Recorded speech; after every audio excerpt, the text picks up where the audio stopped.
प्रश्न 1, नीचे दिए गए कथनों में सत्य और असत्य कथनों की पहचान करें। प्रश्न 1 का ए, प्रत्येक पूर्णांक एक परिमेय संख्या भी है, तो इसका उत्तर होगा सत्य। इसका उत्तर क्या होगा? सत्य। तो प्रत्येक पूर्णांक एक परिमेय संख्या भी है, ये सत्य होगा, क्योंकि पूर्णांक में देखिए कौन कौन होता है। तो शून्य के दायां तरफ होता है धनात्मक संख्या और शून्य के बायां तरफ होता है ऋणात्मक संख्या। ये हो गया पूर्णांक, इसको कहते हैं पूर्णांक। तो ऋणात्मक संख्या और धनात्मक संख्या जब शून्य के साथ हो तो उसको क्या कहते हैं? पूर्णांक। तो ये सब पूर्णांक है। अब इसको परिमेय संख्या के रूप में लिख सकते हैं। देखिए -3 को हम लिख सकते हैं -3/1, तो ये परिमेय संख्या हो गया। तो परिमेय संख्या में हर जो होना चाहिए वो शून्य को छोड़कर बाकी कोई भी संख्या होना चाहिए। तो देखिए -3 को क्या लिख सकते हैं? -3/1। शून्य को लिख सकते हैं 0/1। ठीक है, शून्य क्या है? पूर्णांक है, तो उसको हम परिमेय संख्या के रूप में इस तरह लिख सकते हैं 0/1। 3 को लिख सकते हैं 3/1, क्योंकि 3/1 बराबर क्या आएगा? 3 ही आएगा। 0/1 बराबर 0 आएगा। तो परिमेय संख्या में हर जो है शून्य नहीं होना चाहिए। तो प्रत्येक पूर्णांक एक परिमेय संख्या भी है, ये सत्य कथन है। बी, प्रत्येक भिन्न एक परिमेय संख्या है, तो इसको भी सत्य कहेंगे, यानी ये भी सत्य कथन है। प्रत्येक भिन्न जो है एक परिमेय संख्या है। जैसे देखिए भिन्न क्या होता है? भिन्न हो गया जैसे 3/5, -6/4, ये सब क्या है? भिन्न है। भिन्न मतलब हर, देखिए भिन्न ये सब हो गया। और परिमेय संख्या, इसको परिमेय संख्या भी कह सकते हैं, क्योंकि हर जो है शून्य नहीं है। परिमेय संख्या में बस हर शून्य नहीं होना चाहिए। ठीक है, तो 3/5 को भिन्न भी कह सकते हैं और परिमेय संख्या भी कह सकते हैं। उसी तरह -6/4 को भिन्न भी कह सकते हैं और परिमेय संख्या भी कह सकते हैं। तो प्रत्येक भिन्न जो है परिमेय संख्या है, ये सत्य है।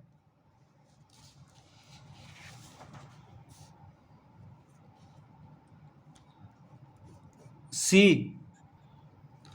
प्रत्येक प्राकृत संख्या एक पूर्ण संख्या होती है,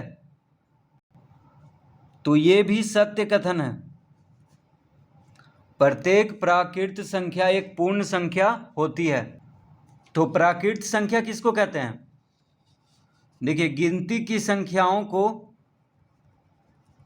प्राकृत संख्या कहते हैं। ठीक है, 1 2 3 4 5 6 7 8 9 10, ये सब क्या है? प्राकृत संख्या है। तो कह रहा है प्रत्येक प्राकृत संख्या एक पूर्ण संख्या होती है। तो देखिए पूर्ण संख्या क्या हो गया? तो प्राकृत संख्या में शून्य को शामिल कर लेने से ये हो गया पूर्ण संख्या। तो शून्य के साथ प्राकृत संख्या, उसको क्या कहते हैं? पूर्ण संख्या। तो ये हो गया पूर्ण संख्या, शून्य लगा दिए तो देखिए इसको हम कह सकते हैं पूर्ण संख्या। ठीक है, क्योंकि शून्य के साथ प्राकृत संख्या हो गया तो उसको पूर्ण संख्या कहते हैं। तो प्रत्येक प्राकृत संख्या क्या है? पूर्ण संख्या है। ठीक है, क्योंकि 0 1 2 3 4 5 ये सब क्या हो गया? पूर्ण संख्या।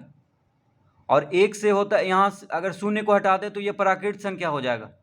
तो इसका मतलब प्रत्येक प्राकृत संख्या जो है पूर्ण संख्या है। तो इसका क्या होगा? सत्य होगा।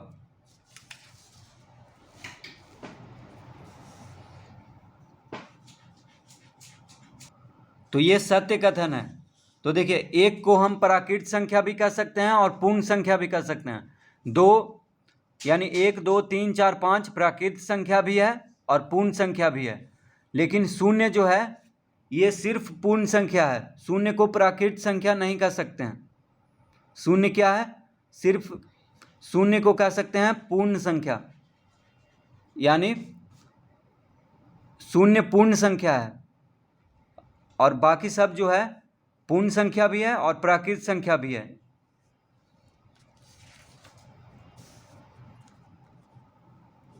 डी, प्रत्येक पूर्णांक एक पूर्ण संख्या होती है। तो ये असत्य है, ये जो है असत्य कथन है। कैसे असत्य है? तो प्रत्येक पूर्णांक एक पूर्ण संख्या होती है। तो पूर्णांक में ऋणात्मक संख्या भी होता है। जैसे देखिए पूर्णांक -3 क्या है? पूर्णांक है, लेकिन ये पूर्ण संख्या नहीं है, क्योंकि पूर्ण संख्या 0, 1, 2, 3 ये सब पूर्ण संख्या है। देखिए ये सब क्या है? पूर्ण संख्या है, लेकिन -3 है पूर्णांक। तो -3 पूर्णांक है, इसको हम पूर्ण संख्या नहीं कहेंगे। ठीक है, इसीलिए असत्य कथन है। तो कह रहा है प्रत्येक पूर्णांक एक पूर्ण संख्या होती है। तो ये गलत है, क्योंकि -3 पूर्णांक है लेकिन पूर्ण संख्या नहीं है। पूर्ण संख्या में ये सब आएगा 0, 1, 2, 3, 4, 5। तो 0, 1, 2, 3, 4, 5 ये सब भी पूर्णांक है और पूर्ण संख्या भी है, लेकिन -3 पूर्णांक है लेकिन पूर्ण संख्या नहीं है। तो यह असत्य कथन है। ई, प्रत्येक पूर्ण संख्या एक प्राकृत संख्या होती है। तो प्रत्येक पूर्ण संख्या एक प्राकृत संख्या होती है, ये भी असत्य होगा। ये भी असत्य कथन है। कैसे असत्य कथन है? देखिए प्रत्येक पूर्ण संख्या, तो पूर्ण संख्या किसको कहते हैं? 0, 1, 2, 3, 4, 5 ये सब हो गया पूर्ण संख्या। ठीक है, लेकिन देखिए 0 जो है पूर्ण संख्या है लेकिन प्राकृत संख्या नहीं है। 0 क्या है? पूर्ण संख्या है लेकिन प्राकृत संख्या नहीं है। 1, 2, 3, 4, 5 ये सब जो है पूर्ण संख्या भी है, प्राकृत संख्या भी है, लेकिन 0 सिर्फ पूर्ण संख्या है, प्राकृत संख्या नहीं है 0। तो यह असत्य कथन है, यानी प्रत्येक पूर्ण संख्या एक प्राकृत संख्या होती है, यह असत्य कथन है, क्योंकि 0 जो है पूर्ण संख्या है लेकिन प्राकृत संख्या नहीं है। तो यहाँ पे असत्य लिखेंगे। F, प्रत्येक परिमेय संख्या एक पूर्णांक होती है। तो ये भी असत्य कथन होगा, ये भी असत्य है, क्योंकि कह रहा है प्रत्येक परिमेय संख्या एक पूर्णांक होती है। जैसे देखिए -2/5 ये क्या है? परिमेय संख्या है। -2/5 क्या है? परिमेय संख्या है, क्योंकि हर, तो इसमें अंश हो गया -2, हर हो गया 5। तो परिमेय संख्या में हर 0 नहीं होना चाहिए। ठीक है, हर अगर 0 हो गया तो वह परिमेय संख्या नहीं होगा। तो -2/5 क्या है? परिमेय संख्या है, लेकिन ये पूर्णांक नहीं है। -2/5 क्या है? पूर्णांक नहीं है, क्योंकि पूर्णांक में कौन कौन आता है? पूर्णांक में आता है ऋणात्मक संख्या, धनात्मक संख्या 0 के साथ, जैसे -3, -2, -1, 0, 1, 2, 3 ये सब आता है पूर्णांक। ठीक है, तो -2/5 परिमेय संख्या है लेकिन पूर्णांक नहीं है, पूर्णांक में ये सब आता है। तो यह असत्य कथन है। तो इस तरह से प्रश्न 1 हल करेंगे।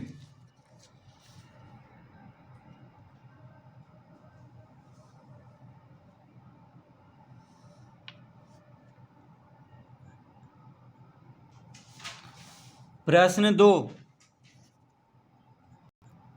रिक्त स्थानों की पूर्ति करें। प्रश्न 2 का ए, परिमेय संख्याएं 2/3, -1/2, 0, 5/6 को बढ़ते हुए क्रम में लिखने पर, तो दिया हुआ है परिमेय संख्याएं 2/3, -1/2, 0, 5/6 को बढ़ते क्रम में लिखना है। ठीक है, क्या करना है? इसको बढ़ते क्रम में लिखना है।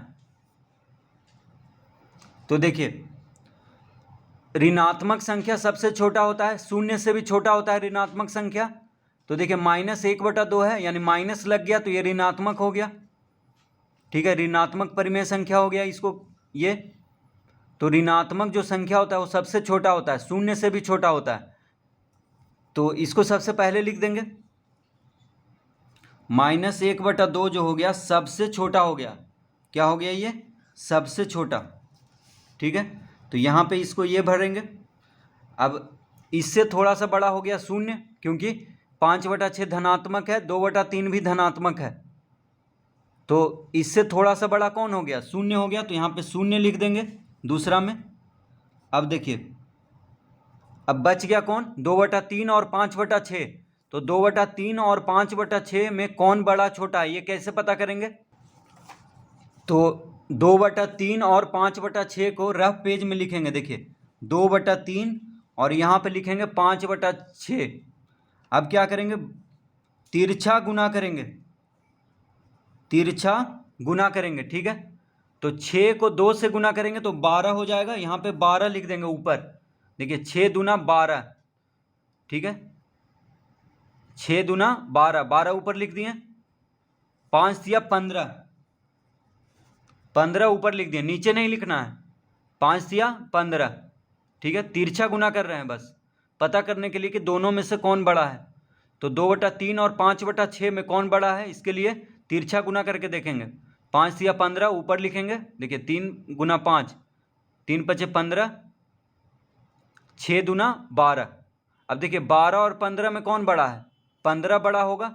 इसका मतलब 5/6 जो है बड़ा है 2/3 से, ठीक है। 5/6 देखिए 15 बड़ा है, तो 15 किसके नीचे है? 5/6 के नीचे है, यानी 5/6 बड़ा है 2/3 से। तो यहाँ पे लिखेंगे 2/3 सबसे बड़ा हो गया 5/6, यानी 2/3 से बड़ा है 5/6। तो ये हो गया देखिए बढ़ते क्रम में। सबसे छोटा हो गया -1/2, फिर इससे थोड़ा सा बड़ा हो गया शून्य, शून्य से थोड़ा सा बड़ा हो गया 2/3 और सबसे बड़ा हो गया 5/6। तो इस तरह से इसको बढ़ते क्रम में लिख देंगे।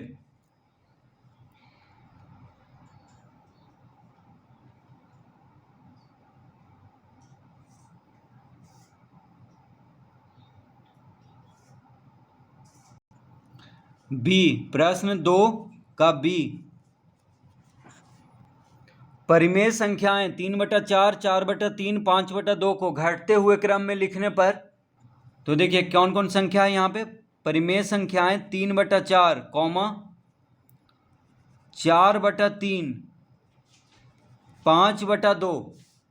तो ये तीनों को क्या करना है? घटते हुए क्रम में लिखना है। तो देखिए हर तो सबका अलग अलग है, ठीक है। अगर 2 संख्या रहता तो दो संख्या में हम पता कर लेते कौन बड़ा और छोटा है तिरछा गुना करके। लेकिन यहाँ पे 3 संख्या है, तो क्या करेंगे? हर को बराबर करेंगे, तीनों का हर को क्या करेंगे? बराबर करेंगे। तो लिखेंगे हर 4, 3, 2 का,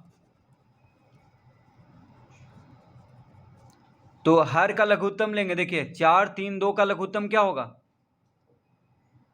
12 होगा। 4, 3, 2 का लघुत्तम होगा 12। हर 4, 3, 2 का लघुत्तम क्या हो जाएगा? 12 हो जाएगा। तो 3/4 बराबर हम लिखेंगे 3/4 गुना, अब देखिए हर को 12 करना है क्योंकि लघुत्तम 12 है, हर को क्या करना है? 12। तो 4 में 3 गुना करेंगे तो 12 आ जाएगा, ठीक है। तो 3 ऊपर भी गुना कर देंगे तो 3 तिहाई 9, यानी 3/4 हो गया 9/12।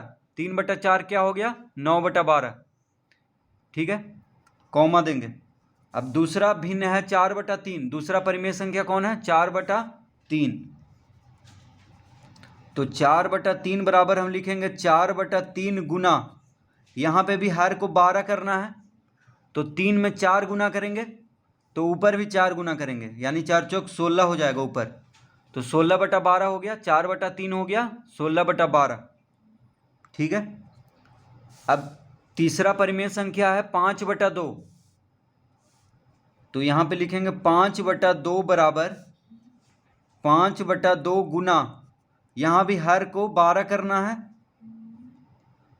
तो 2 में 6 गुना करेंगे तो ऊपर भी 6 गुना करेंगे, तो 6 बचे 30 हो जाएगा। अब देखिए 3/4 हो गया 9/12, 4/3 हो गया 16/12, 5/2 हो गया 30/12। तो तीनों में देखिए हर बराबर हो गया है 12 12 12, तीनों का हर बराबर हो गया है। तो जब हर बराबर हो तो अंश में जो बड़ा होगा वह सबसे बड़ा होगा।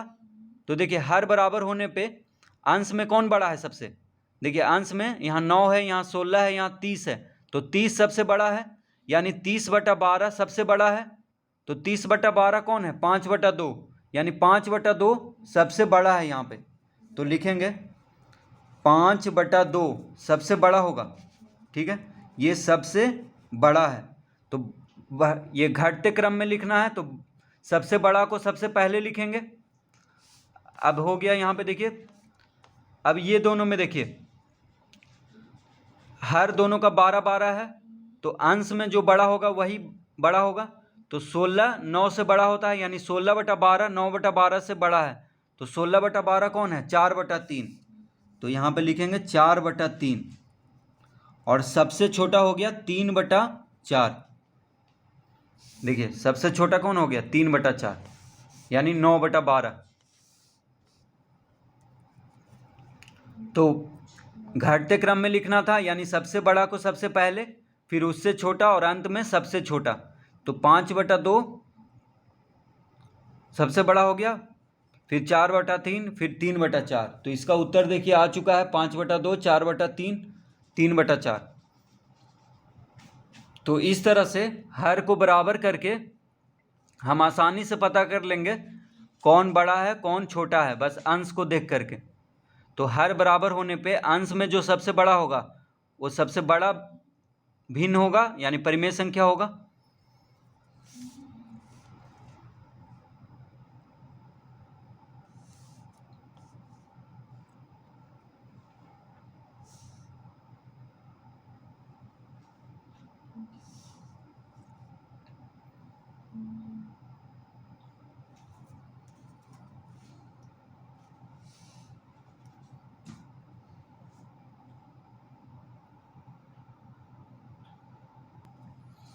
प्रश्न 3,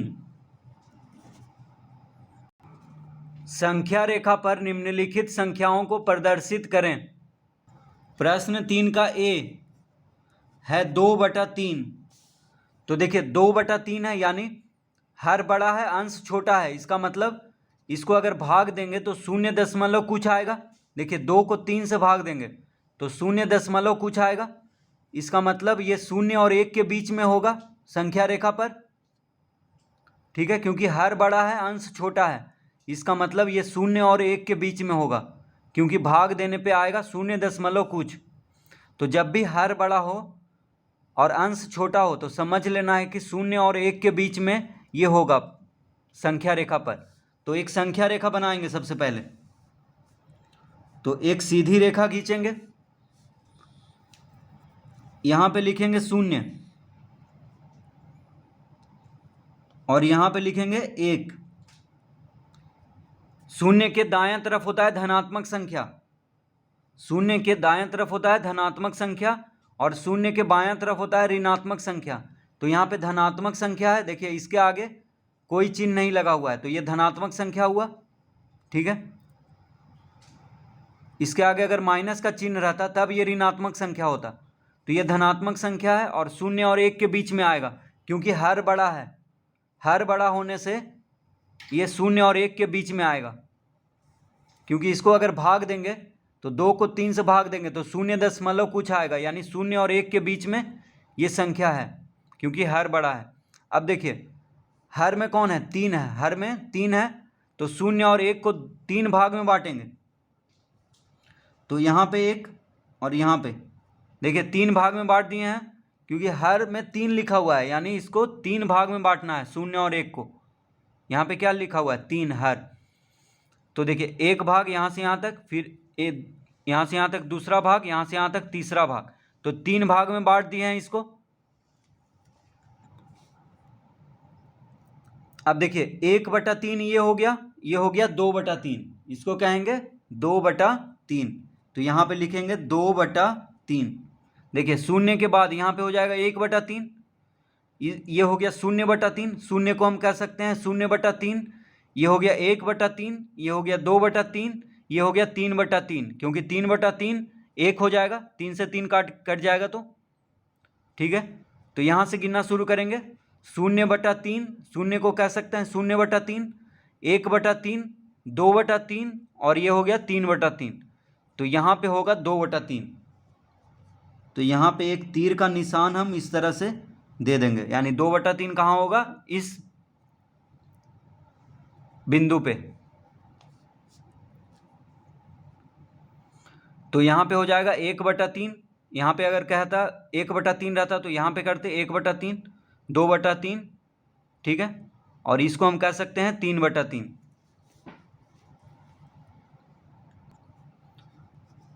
बी में है 7/4, 7/4।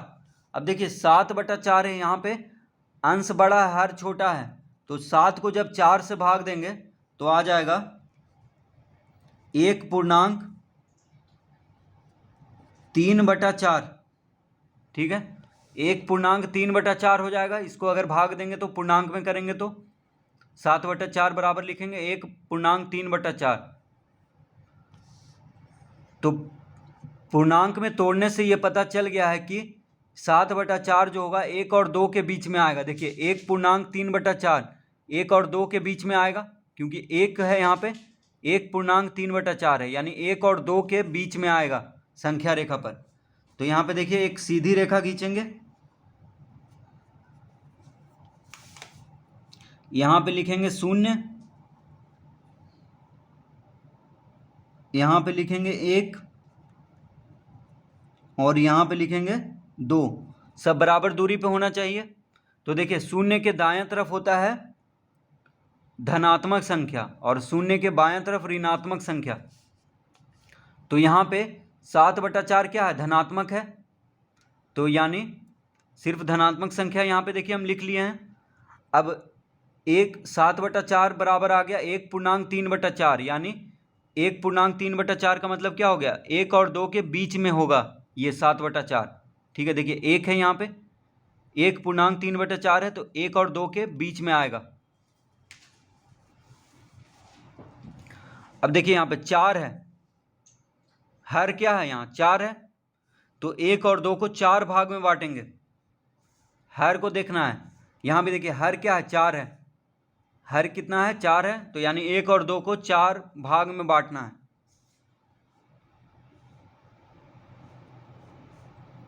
एक, 2, 3, तो 3 बिंदु देने पे देखिए 4 भाग में बट गया है।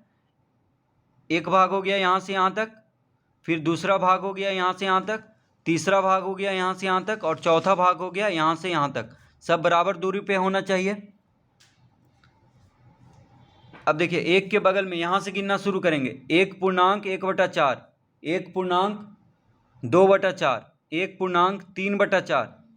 देखिए यहाँ से गिनना शुरू करेंगे 1 के बाद, ठीक है।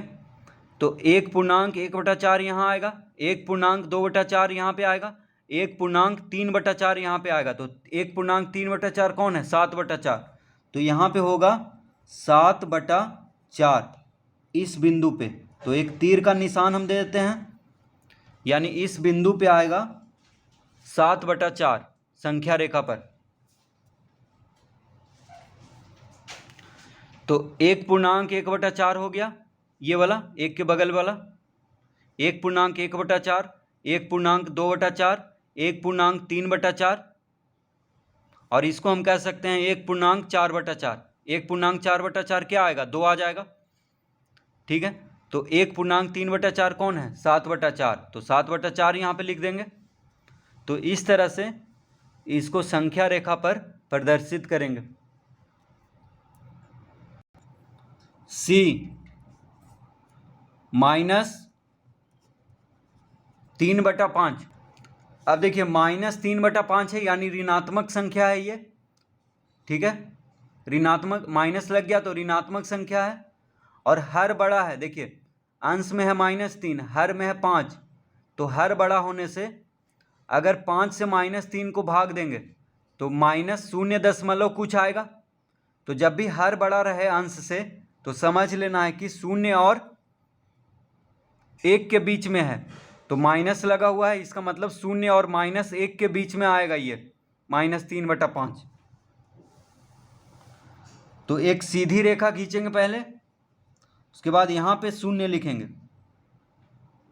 और यहाँ पे लिखेंगे -1, क्योंकि 0 के बायां तरफ होता है ऋणात्मक संख्या। देखिए 0 के बायां तरफ और 0 के दायां तरफ होता है धनात्मक संख्या। तो धनात्मक संख्या का यहाँ पे काम नहीं है क्योंकि यहाँ पे ऋणात्मक संख्या दिया हुआ है, इसलिए बस ये दोनों लेंगे क्योंकि ये दोनों के बीच में ही आएगा ये -3/5, क्योंकि हर बड़ा है अंश छोटा है, इसका मतलब 0 और -1 के बीच में आएगा ये हर बड़ा होने से, क्योंकि भाग देने पे 0 कुछ आएगा माइनस में, तो 0 कुछ आएगा, तो ये 0 और -1 के बीच में ही आएगा। ठीक है, तो हर बड़ा रहने पे हमेशा 0 और 1 के बीच में लेना है। अगर माइनस रहे तो 0 और -1 के बीच में, और प्लस रहे तो 0 और 1 के बीच में। अब देखिए हर में कितना है, 5 है, तो 0 और -1 को 5 भाग में बांटेंगे। ठीक है, 1 2 3 4, तो देखिए 4 बिंदु इसके बीच में दिए हैं, तो ये 5 भाग में बट गया। कैसे, तो यहाँ से यहाँ तक 1 भाग हो गया, यहाँ से यहाँ तक 2 भाग, यहाँ से यहाँ तक 3 भाग, यहाँ से यहाँ तक 4 भाग और यहाँ से यहाँ तक 5 भाग, सब बराबर दूरी पे होना चाहिए। ठीक है, अब देखिए इसको हम कह सकते हैं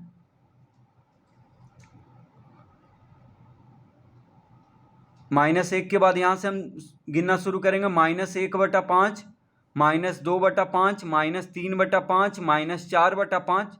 नहीं, देखिए यहाँ से शुरू करेंगे, 0 इधर है, माफ़ कीजिए 0 इधर है, 0 के बगल से गिनना शुरू करेंगे। ठीक है, 0 के बगल से, तो यहाँ से गिनना शुरू करेंगे, -1/5, -2/5, -3/5, -4/5, यहाँ पे आ जाएगा -5/5, क्योंकि -5/5 क्या होगा, -1 हो जाएगा। ठीक है, तो 0 के बगल से, यानी 0 के बगल से गिनना शुरू करते हैं। ठीक है, यहाँ से गिनना शुरू करेंगे 0 के बगल से, तो -1/5 यहाँ होगा, -2/5 यहाँ होगा, -3/5 यहाँ होगा, -4/5 यहाँ होगा, -5/5 यहाँ पे हो जाएगा। तो -5/5 कहें या -1 कहें एक ही बात है। तो -3/5 यहाँ पे आया है, तो यहाँ पे लिख देंगे -3/5।